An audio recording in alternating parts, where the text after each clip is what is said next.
This all began in 7th grade English. Mr. V, we'll call him, was the kind of teacher who made you check your desk for spiders before sitting down. Not because he ever put spiders there. He didn't need to.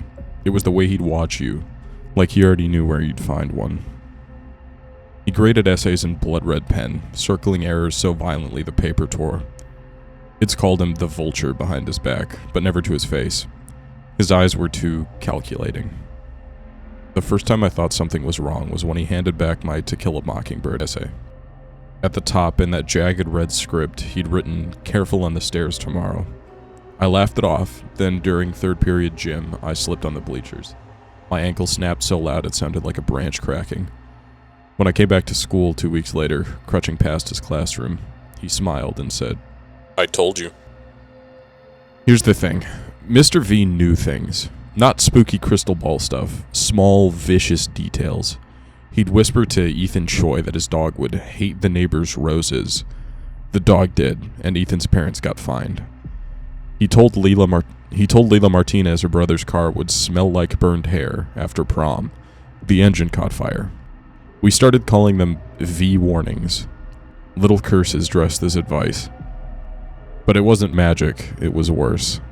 The breaking point came when my best friend, Mason, got a note on his quiz. Don't swim in the quarry this weekend. Mason's family didn't even own a pool, but that Saturday some older kids dared him to sneak out to the abandoned quarry. He almost drowned. When the paramedics fished him out, he kept screaming that something had grabbed his ankle. A twisted root, they said. Except Mason's legs were covered in thin, red scratches like claw marks. That's when I started digging. Mr. V lived alone in a ranch house on the edge of town. I rode my bike past it once. The lawn was dead and the windows were sealed with tinfoil. But what creeped me out more was the broken down pickup in the driveway. Its bumper was splattered with mud and paint. Bright orange spray paint, flaking off in chunks. The quarry was surrounded by orange construction fencing. I stayed up until 2 a.m., scouring the town police blotter. Turns out there'd been complaints for years about vandalism at the quarry. Spray-painted rocks near the water, tripwires strung between trees, even glass shards buried in the sand. All reported after Mr. Voss moved to town. He wasn't predicting accidents, he was engineering them.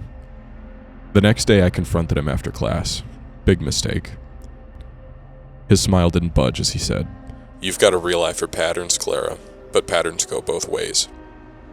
He tapped my graded homework. At the bottom he'd written, "Check your mailbox tonight." I didn't sleep. At 7 p.m. a black SUV rolled up to my house.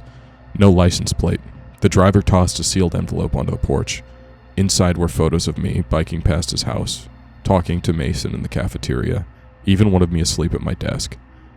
The last photo was a close-up of my mailbox, taken that morning. He must have been following me, for weeks. I called the police, but they said without proof it was a school matter. So I set a trap. I told Mr. Voss I'd found evidence of his hobby and was giving it to the principal the next day. Then I hid a voice recorder in my backpack. He cornered me in the empty gym after final bell. "You think you're clever?" he hissed. His breath smelled like metal. "I've been teaching 23 years. Kids like you, you're predictable." He stepped closer, and that's when I saw it. The edge of an orange spray paint cap poking out of his blazer pocket. "The quarry," I said, backing up. "You planted the glass, the tripwires. You know where we'd be because you told us where to go." He lunged. I ducked, but he grabbed my wrist. Then the gym doors slammed open. It was Mason and his dad, a former Marine, holding a crowbar. Turns out I'd sent Mason a panic text with one letter. V. Mr. Voss was arrested that night. Police found his basement wallpapered with student schedules, GPS data from air tags hidden in backpacks, and jars of red ink mixed with, well, let's just say it wasn't paint. School called it a mental health crisis, but I knew the truth. Mr. V didn't need ghosts or curses. He just needed us to believe he did. And for a while, we all did. Update. The trial's next month. They found 6 more air tags in kids' lockers.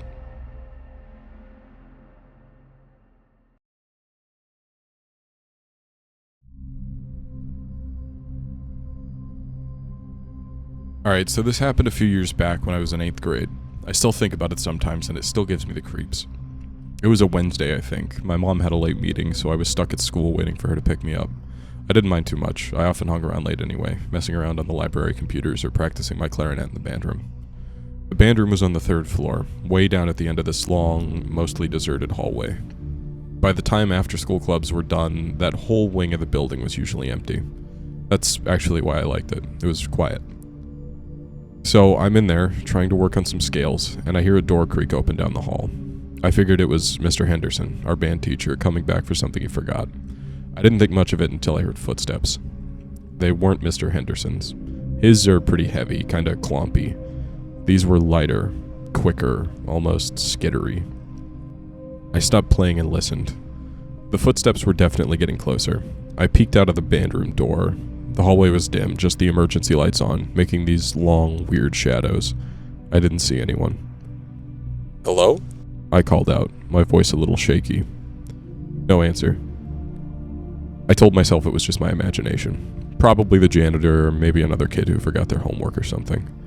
But my heart was starting to pound. I went back into the band room and tried to concentrate on my music, but I couldn't shake this feeling of being watched. Then the footsteps started up again.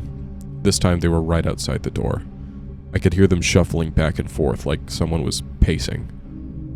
I froze, clutching my clarinet like it was a life raft. I knew I should probably just leave, but I was also terrified of what might be out there in the hallway. What if it was someone dangerous? It felt safer to stay put, which I know sounds dumb now. Then I heard this sound that just made my blood run cold. A soft, wet thump.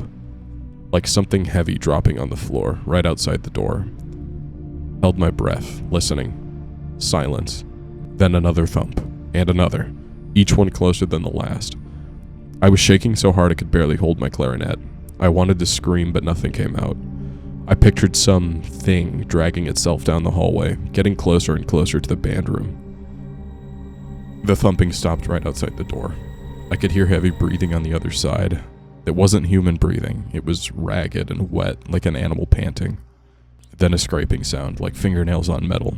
I realized it was the doorknob. Someone, or worse, something, was trying to open the door. I squeezed my eyes shut, waiting for the worst. I was sure I was gonna die. The doorknob jiggled, the door rattled, but it didn't open. After what felt like an eternity, the rattling stopped. The breathing faded away, the footsteps, skittery and quick, went back down the hallway. I didn't move for a long time, just stood there frozen. And I finally heard my mom calling my name from the other end of the hall. I ran to her practically crying. I told her what happened, but she said I was probably spooked by the quiet and my imagination was running wild. You know how moms are. I know what I heard, I know what I felt, and I know I will never forget the sound of those thumps right outside that door.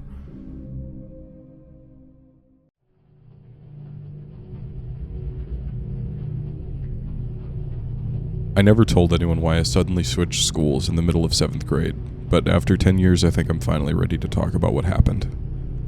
It started with the new seating arrangement in Mrs. Peterson's science class. That's where I met Sarah Chen. She sat behind me, and at first everything seemed fine. She was quiet, she kept to herself, and always wore her hair in 2 long braids. I barely noticed her for the first few weeks of the semester, until I started finding small things in my backpack that didn't belong to me. At first it was just scraps of paper with random words written on them.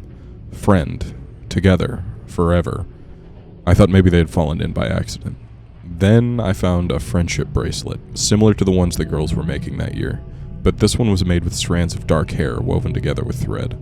I threw it away immediately. The notes became more frequent. They started appearing not just in my backpack, but in my locker, my gym shoes, even tucked into the pages of my notebooks. I see you when you sleep, one read. Your mom shouldn't leave the kitchen window unlocked, said another. I started having trouble sleeping, jumping at every creak in our old house. That's when I began noticing other things. My clothes would be slightly out of place in my closet. My hairbrush would be on the wrong side of my dresser. Once, I could have sworn I left my math textbook on my desk, but I found it perfectly centered on my bed when I got home.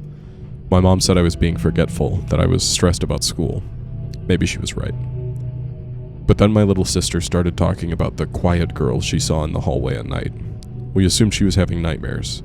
Mom even took her to a child psychologist who said it was probably just anxiety. Looking back, we should have listened to her.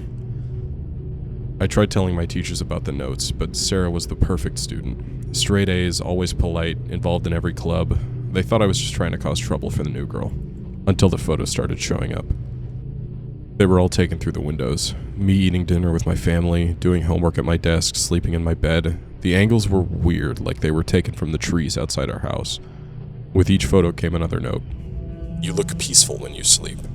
Your little sister's room has such pretty pink curtains. I love watching your family dinners. The week before everything came to light, I started noticing things disappearing. Snacks from the kitchen, blankets from the linen closet, my favorite sweater. We heard strange noises at night too. Soft footsteps, the quiet squeak of floorboards. But our house was old and we'd gotten used to its sounds. Mom even joked about having a ghost. Then came the morning I woke up to find a still warm indent in the beanbag chair in the corner of my room.